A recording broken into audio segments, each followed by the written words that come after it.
খালি কবরে যাও, মুনকার আর নেকির যখন আসে চোখগুলো হবে নীল রঙের চোখ, ভয়ঙ্কর। কেমন চোখ ভাই? নীল রঙের ভয়ঙ্কর চোখ। আমি বলি একটা হাদিস, কোন একজন নবী আল্লাহকে বলেছিলেন যে আল্লাহ, আমি মারা যাওয়া কোনো মানুষকে দেখতে চাই, সে কেমন আছে। এটা শোনেন ভালো করে হাদিসটা, মারা যাওয়া কোনো মানুষকে আমি দেখতে চাই, সে কেমন আছে। আল্লাহ পাক সেই নবীর আরজি কবুল করলেন, বললেন আচ্ছা ঠিক আছে দেখাচ্ছি। কবরের সামনে গিয়ে দাঁড়ালেন। 1000 বা 2000 বছর আগের কোনো ব্যক্তি যে মারা গেছে তাকে কবর থেকে চিন্তা করা হবে, নবী দেখছেন, এবং সে ভয় থরথর করে কাঁপছে, এখনো ভয় থরথর করে কাঁপছে।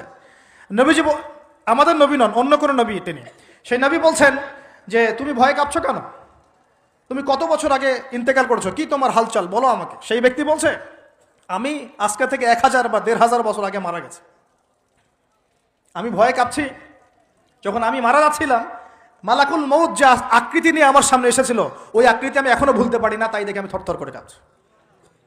তিনি বলছেন যে আমি 1500 বছর হয়ে গেছে আমার মউতের, কিন্তু আমার দেহ থেকে এখন পর্যন্ত রূহ কবজ করার যে কষ্ট, এই কষ্ট এখনো যায় নাই।